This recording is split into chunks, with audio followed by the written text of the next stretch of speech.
30 миллион теңге. Бұл туған ауылын көркейтуге бір азаматтың өз қалтасынан жұмсаған қаржысы. Сарыбастау ауылының ажарын ашуға үлес қосқан кәсіпкердің еңбегі жайлы толығырақ тілші тарқатады.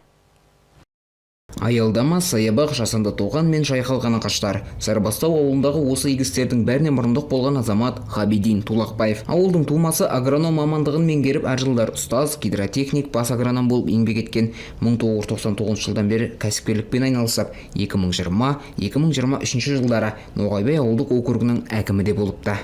Осы ауылда туылып өскеннен кейін 2019 жылы осы ауылдың жастары аға ауылды көгалдандырайық, ағаш тігейік дегеннен кейін ұсыныс жасағаннан кейін соларды мен қабылдап 2019 жылы осы мына көріп тұрған ағаштарды тіге бастадық.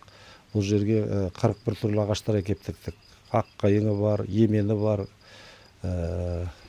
шыршасы бар, қарағайы бар дегендей. Иә, ауылға кіре бергеннен ақ самсаған ағаш көзге ұшырайды. Бірақ тұрғындардың сөзіне сенсек, мұнда бұрын жазық, шаңдауыт дала болған көрінеді. Тіпті қайнардың суы жетпей, кәсіпкер қолдан тоған жасапты.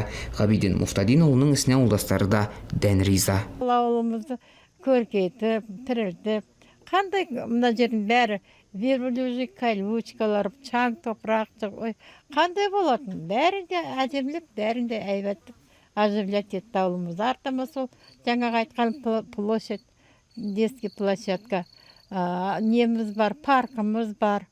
Жол жөнеге қазір кішкене аттама жүрсеңдер, қандай үлкен ағаштар. Бүгінде 42 түтіні 180-ге жуық тұрғыны бар Сарыбастау ауылы Ноғайбай ауылдық округінің құрамына кіреді. Елді мекендегі жұртшылық мал, егін шаруашылығымен күнелтіп отыр. Әкімнің айтуынша 2024 жылы толықтай көгілдір отын тартылған, ал 2025 жылы мемлекеттік қаражат есебінен футбол алаңшасы бой көтерген. Округ басшылығы да кәсіпкердің ауылдың дамуына қосқан үлесін жоғары бағалайды. Қандай да жағдай болмасын, осы ауылымызға, жалпы округымызға қатысты осы кісі әрқашанда мәселе көтеріп, сол мәселелердің шешімін табуға дейін, аяғына дейін өзінің үлесін қосып жатыр.